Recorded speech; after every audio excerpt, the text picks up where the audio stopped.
Good morning.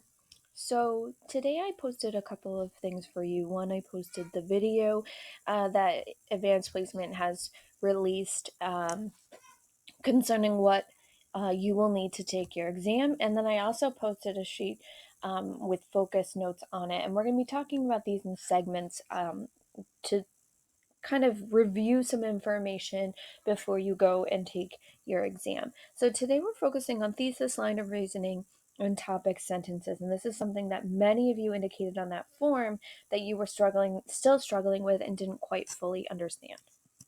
So your thesis statement, it is going to contain two things, particularly for your prose essay. So you're talking about specific literary devices and you're talking about something complex.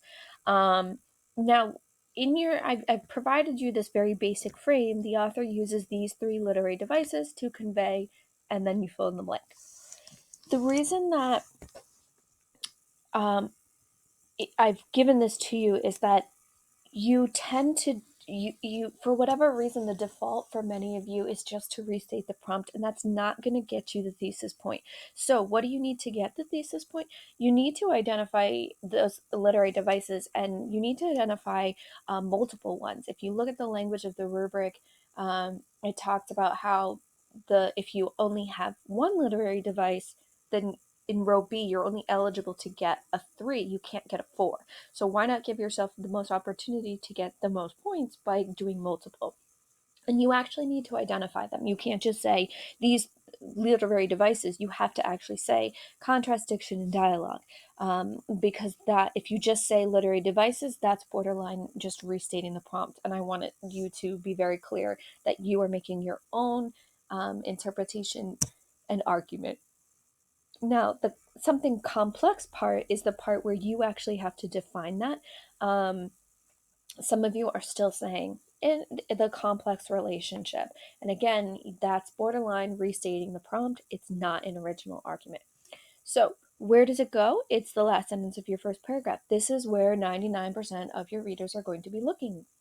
If you want to get the thesis point, the best way to do that is to make it very obvious that where it is. And by putting it in the place where people are naturally looking for it, that just helps you. Like, here's the last sentence of the first paragraph. Bam, it talks about literary devices and it talks about an interpretation of something complex. Great, there's your point. It doesn't mean that if you put it other places, it won't get credit. It's just that if you think about from a reader's perspective where they're going through essay after essay, the clear and the more obvious you make the different aspects of the rubric, it's easier for them to grade. And if you're just think about like psychologically as a grader, if you're like, wow, there's a thesis statement, wow, here's line of reasoning, here's evidence, like if it's easier for you to grade, you're more likely to grade it higher simply because that was an easy score for you and you can move on. So again, these are just little things that will help benefit your score. Try to make your thesis one sentence. It doesn't mean that if it's more than one sentence, you won't get the point, but try and make it one. If it's more than one, you need to make sure that they're next to each other. Otherwise, you won't get the point for that. Okay, line of reasoning. Line of reasoning is something that we struggle with, and I think it's because of that term.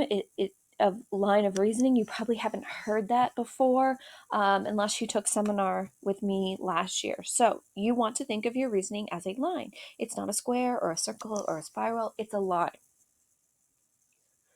This means that each claim is going to move and progress logically from one to the next. It means that your first claim then transitions you nicely to your second claim, and your second claim builds on your first claim, and then your third claim builds on your first and your second claim. That there's a natural flow of that information. If you can't figure out how best to order it, move chronologically, meaning whatever literary device shows up first in the text, that's your first body paragraph. Whichever literary device shows up second, that's your second one. Many of you are starting with you're like, in the very last line of the text, there's a metaphor. Well, why is that your first place to start? Why are we starting at the end? That doesn't make any sense. What makes sense is if we start at the beginning of the passage and then work through it. So if you are in doubt of how to progress through, move chronologically. Now, line of reasoning I tried to, and I know I've done this before, like I said, this is a review, that you want to think of your points as being almost like if you plot them on a graph, that they would create a line. So let's say, for example, your thesis is that you should be able to get a dog. All right. Now, initially, you come up with these 4 reasons. I should be able to get a dog because it builds my responsibility, I've earned it, increases activity, and promotes social behavior. Um, Now, just looking at that, you should kind of sing that little Sesame Street song in your head. One of these things is not like the other. One of these should stand out to you as kind of outside. It doesn't go with the other 3 points. Okay, so hopefully you've identified that point 2 doesn't really fit nicely with the other 3. We have um, sort of 1, 3, and 4 are all talking about how the dog will benefit the individual and make them a better person. And whereas 2, I've earned it, seems out of the ballpark. So if we were to graph that and put it in that exact order that we just wrote it, 2 would break the line of reasoning.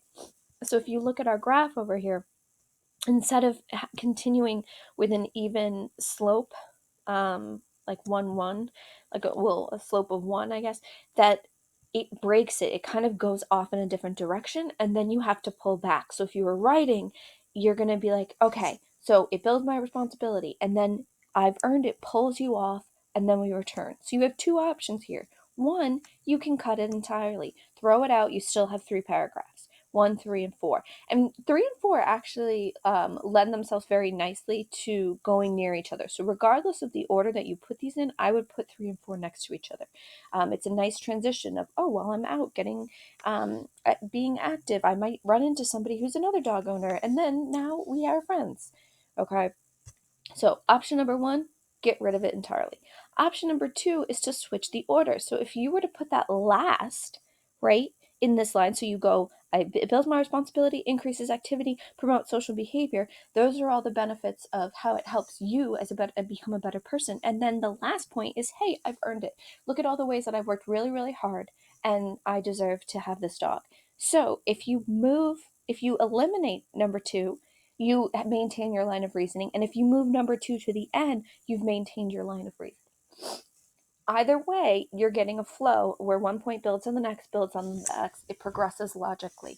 If you were to keep it in the order that you started, that would be a broken line of reasoning. So the line of reasoning can show up in your thesis statement. All right. Either of those statements on the slide would get the thesis point. I should be able to get a dog. Right? I should be able to get a dog because it will build my responsibility, increase my activity level, and promote social behavior.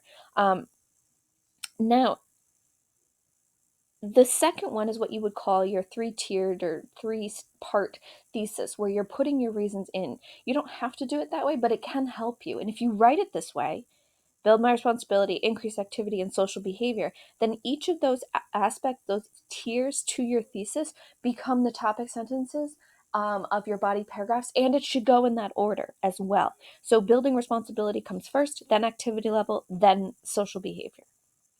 And here's where it aligns with the rubric of you're providing specific evidence that supports all claims in a line of reasoning.